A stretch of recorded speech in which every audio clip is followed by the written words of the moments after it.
और नाज़रीन प्रोग्राम में इस वक्त हमें ज्वाइन करें पाकिस्तान पीपल्स पार्टी के सेक्रेटरी जनरल नैयर हुसैन बुखारी साहब। बुखारी साहब अस्सलाम वालेकुम, बहुत शुक्रिया प्रोग्राम के लिए आपने वक्त निकाला। बुखारी साहब, सबसे पहले गुफ्तगू का आगाज़ इसी हवाले से कि जो गुज़िश्ता रात बिलावल साहब का पैगाम आया है और नून लीग को बाकायदा उन्होंने बज़ाहिर तो लग रहा है डराया गया है उनकी जानिब से कि ये जो उल्टी गिनती है वो शुरू हो चुकी है, और बिलखुसूस उन्होंने नून लीग वालों को मुखातिब करके ये बात कही है।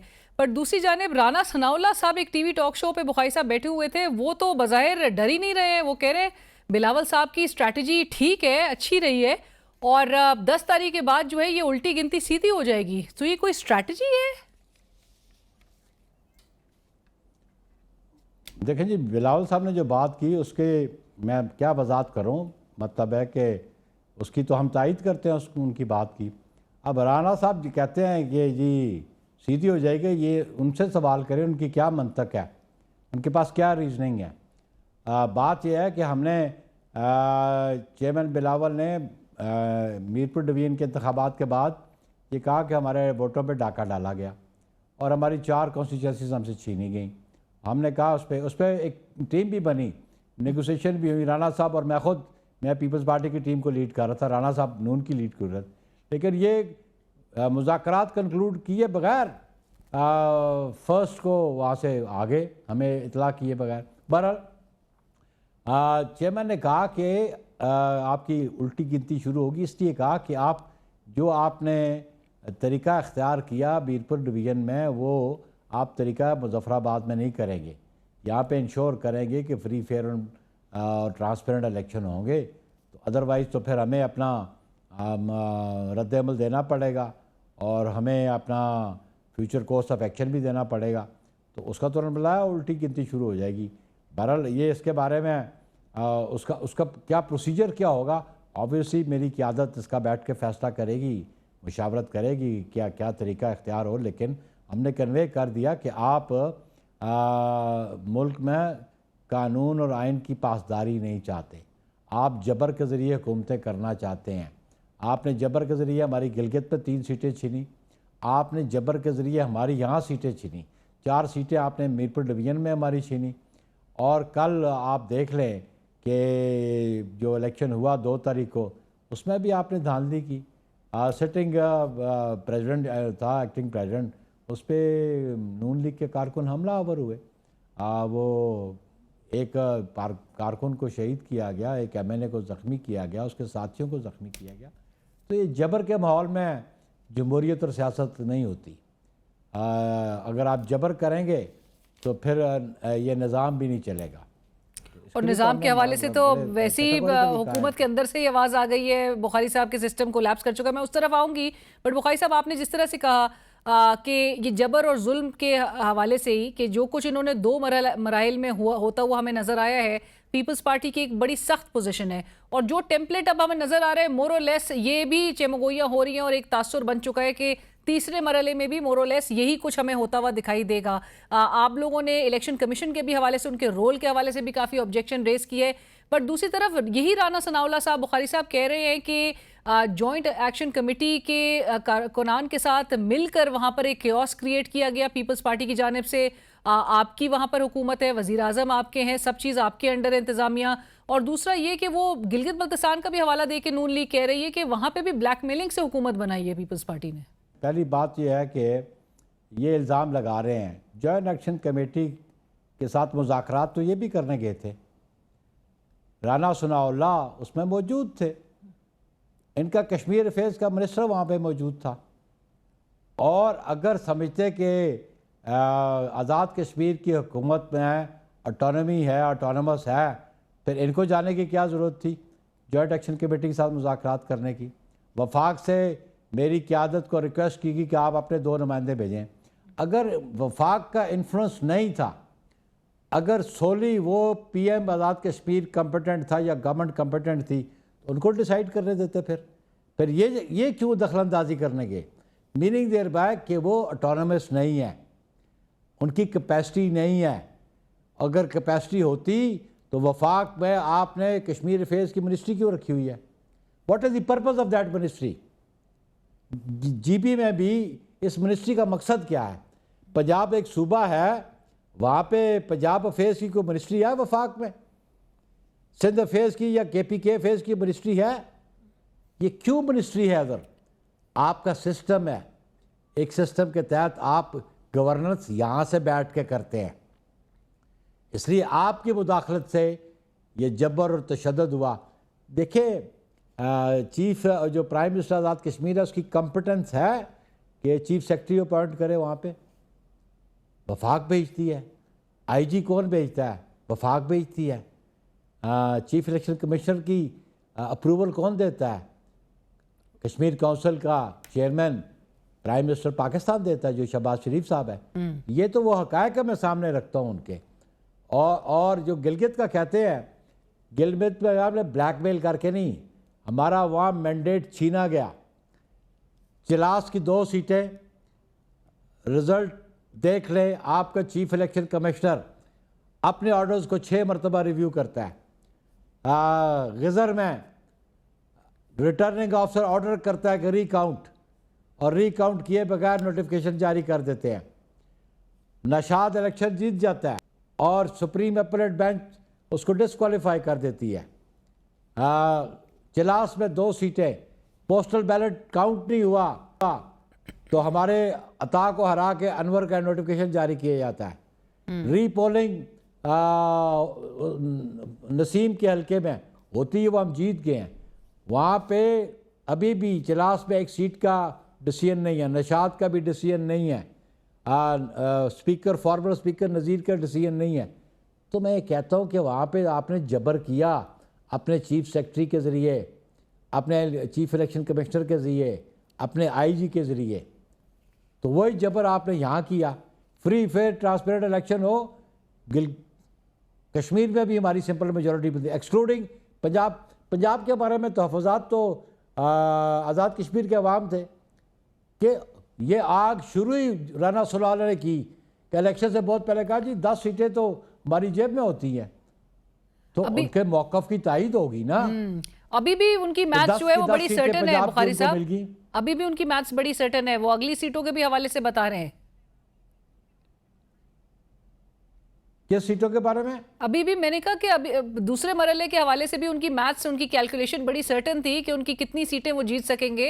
अभी भी वो अगले मरहले के भी हवाले से नून लीग जो है वो बड़ी कॉन्फिडेंट नजर आ रही है। हाँ, जब उनके पास सरकारी इदारे सहूलतकार हों तो फिर तो वो कॉन्फिडेंट ही होंगे। अवाम की बुनियाद पे वो कॉन्फिडेंट नहीं है।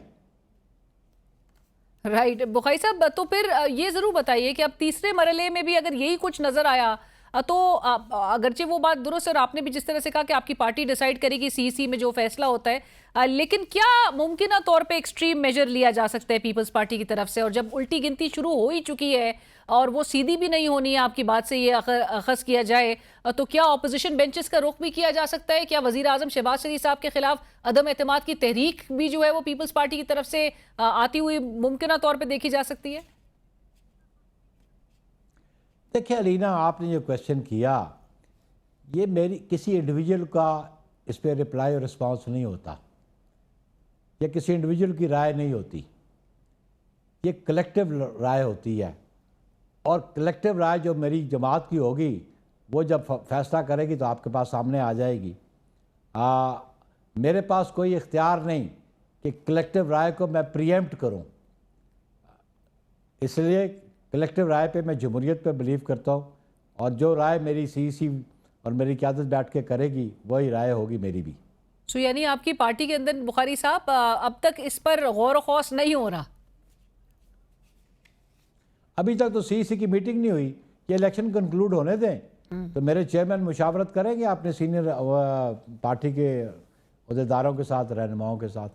क्योंकि बैरिस्टर गौहर साहब ने आज ये बात कह दी है कि कौमी हुकूमत का उन्होंने मुतालबा कर दिया, उन्होंने कहा फ्रेश इलेक्शंस करवाई जाए, क्योंकि अब इतनी फॉर्म 47 की अब इतना शोर मच चुका है और इतना लेबल जो है वो गहरा हो चुका है मौजूदा हुकूमत में, कि वो कहते हैं कि फ्रेश इलेक्शंस के साथ कौमी हुकूमत हो। और साथ ही वो तहरीके अदम एतमाद के हवाले से भी कह रहे हैं कि वज़ीर आज़म मोहसिन नकवी साहब के बयान के बाद वो एतमाद अवाम का भी, ऐवान का भी खो चुके हैं। नकवी साहब की स्टेटमेंट एक तरफ बुखारी साहब जहाँ पर वो कहते हैं सिस्टम कोलैप्स हो चुका है, दूसरी तरफ नून लीग है जो कि कहती है कि सिस्टम ठीक चल रहा है। आप किस स्टेटमेंट के साथ हैं? मैं दोनों के साथ नहीं हूं। मेरा अपना मौकफ है मेरी जमात का।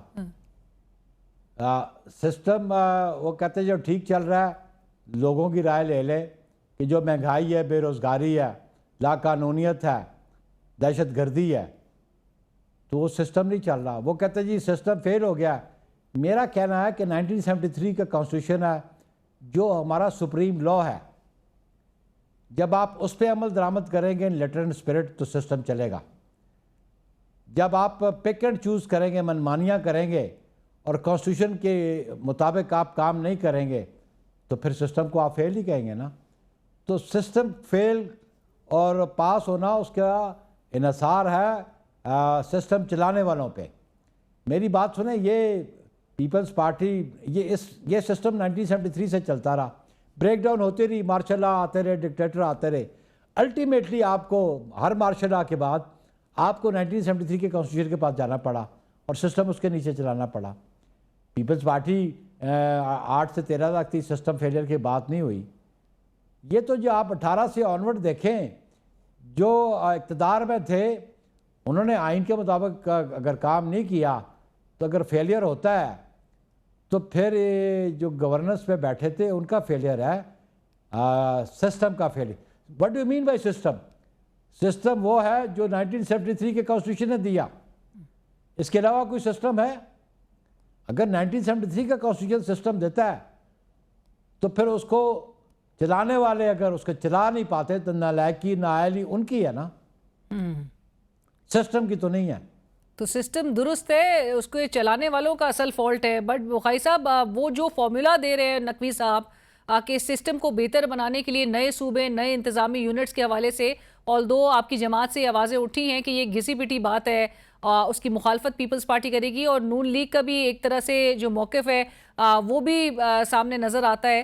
आप नज़र आ रहा है कि बावजूद इसके कि पीपल्स पार्टी और नून लीग की लड़ाई है, लेकिन इस नुक्ते पे दोनों जमातें एक पेज पर होंगी। क्यों पेज पे हों? मेरी जो बात कहती है, मैं कहता हूँ बतौर सेक्रेटरी जनरल 1973 में आइन में मौजूद है कि कैसे सूबे बनाए जा सकते हैं, वो तरीका अडॉप्ट कर लें। अगर वो तरीका अडॉप्ट करते हुए पार्लियामान 2/3 मेजॉरिटी से बनाती है और कंसर्न प्रोविंशियल असेंबली 2/3 मेजॉरिटी से रेजोल्यूशन पास करती है तो वो तो आइन बालादस्त होगा ना, आइन के मुताबिक होगा, उसको हम मानेंगे। लेकिन अगर प्रोविंशियल असेंबली कहती है कि जी हमें सूबा नहीं चाहिए 2/3 मेजॉरिटी से, तो वो कतगन तो आइन लगाता है कि उसका रेजोल्यूशन चाहिए आपको, उस पर 2/3 मेजॉरिटी नेशनल असेंबली और सेनेट में चाहिए। किसी की ख्वाहिश तो हो सकती है, लेकिन मैं कहता हूं कि 1973 के आइन में एक तरीका दर्ज है, उस तरीके पे अमल दरामद करेंगे, जो ऐवान फैसले करेंगे वो आपको भी मानना पड़ेगा, मुझे भी मानना पड़ेगा। और नकवी साहब से मैं कहता हूँ, पंजाब से आप हैं फेडरेशन में, आप सेनेटर हैं, आप हाउस ऑफ फेडरेशन में पंजाब को रिप्रेजेंट करते हैं। ज़रा पंजाब असम्बली का रिकॉर्ड तो उठा कर देख लो कि जहाँ पे रेजोल्यूशन साउथ पंजाब का पास हुआ पड़ा है। आप सेनेट के मेंबर हो, जब मैं चेयरमैन सेनेट था तो 2012 में एक अमेंडमेंट कॉन्स्टिट्यूशन की अप्रूव हुई 2/3 मेजॉरिटी से सेनेट ऑफ पाकिस्तान से कि साउथ पंजाब के सूबे की, लेकिन उसके बाद असेंबली डिसॉल्व होगी तो वो बिल डाई डाउन हो गया। इन्हें करें, हिम्मत करें, आप पंजाब को रिप्रेजेंट करते हैं सेनेट में, वहाँ से शुरू कर लें। बाकी सूबों में करना चाहते हैं तो उन असेंबली से रेजोल्यूशन पास करवा लें। अगर 2/3 मेजॉरिटी का रेजोल्यूशन पास करते हैं, इसका मतलब है उस सूबे के अवाम की अक्सरियत ये चाहती है। अगर वो मुस्तरद करते हैं, इसका मतलब है उसका अवाम के सूबे की जो अवाम है वो नहीं चाहती। It's a very simple thing. Right, बहुत शुक्रिया बुखारी साहब, thank you so much for joining us. और इसी के साथ ही कल तक के लिए इजाज़त दीजिए, अल्लाह हाफिज़।